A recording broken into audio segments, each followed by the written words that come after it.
Welcome to Psych with Sigmund, the show where we dive into the fascinating world of psychology and explore the intricacies of the human mind.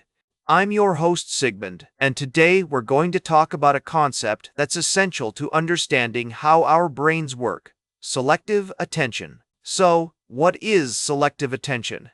In simple terms, it's the ability to focus on relevant information while ignoring irrelevant details. This concept is crucial in psychology because it helps us understand how we process information, make decisions, and interact with our environment.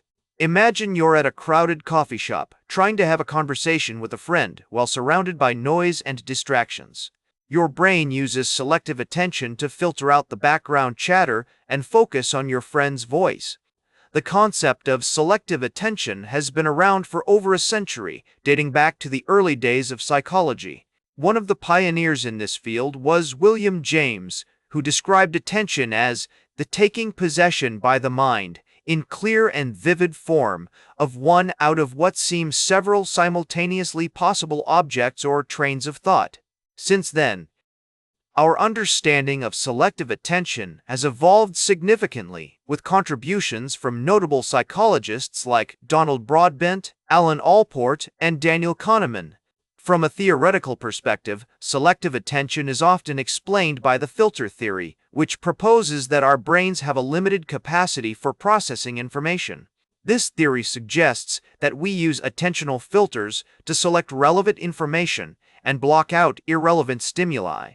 Another key concept is the idea of attentional resources, which refers to the amount of mental energy we can devote to a particular task or stimulus.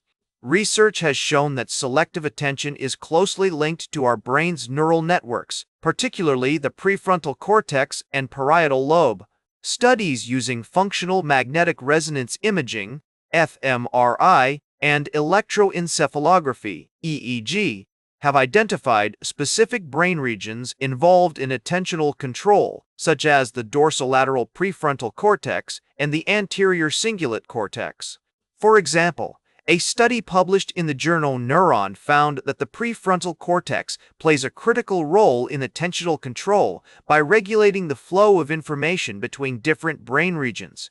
One classic experiment that demonstrates selective attention is the cocktail party effect. In this study, participants were asked to focus on a conversation in a noisy environment while ignoring other conversations. The results showed that people can selectively tune in to a specific conversation and filter out background noise even when the noise is quite loud. This effect has been replicated numerous times and demonstrates the remarkable ability of our brains to focus on relevant information. Recent research has also explored the relationship between selective attention and mindfulness meditation. Studies have shown that regular mindfulness practice can improve attentional control by increasing gray matter in areas like the hippocampus and reducing mind wandering. For instance, a study published in the journal Psychosomatic Medicine found that participants who practiced mindfulness meditation for just 30 minutes a day showed significant improvements in attentional control and reduced symptoms of anxiety and depression. So, how can understanding selective attention help us in our everyday lives? Well, for one thing, it can improve our productivity and focus. By recognizing the limitations of our attentional resources, we can learn to prioritize tasks more effectively and minimize distractions. This is especially important in today's world, where we're constantly bombarded with notifications, social media updates, and other digital stimuli competing for our attention. By using selective attention, you can focus on the task at hand and filter out distractions like email notifications or social media updates. You can also use techniques like the Pomodoro technique, which involves working in focused 25-minute increments, followed by a 5-minute break. This can help you stay focused and avoid burnout. Selective attention also has implications for mental health. Individuals with anxiety or depression often struggle with selective attention, as their brains may be hijacked by intrusive thoughts or worries. By learning to focus on the present moment and filter out irrelevant information, people can develop more effective coping strategies and improve their overall well-being. In therapeutic settings, techniques like cognitive behavioral therapy, CBT, and mindfulness-based stress reduction, MBSR, can help individuals cultivate greater control over their attention and reduce mind wandering. These approaches have been shown to be effective in reducing symptoms of anxiety and depression, and they're also useful for improving focus and productivity in everyday life. As we wrap up today's episode on selective attention, I want to leave you with a thought-provoking insight. Our ability to focus is not just a product of our brain function, but also a reflection of our values and priorities.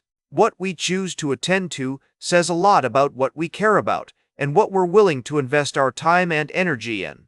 So, the next time you find yourself mindlessly scrolling through social media or getting distracted by notifications, take a step back and ask yourself, what's truly important to me and where should I be focusing my attention?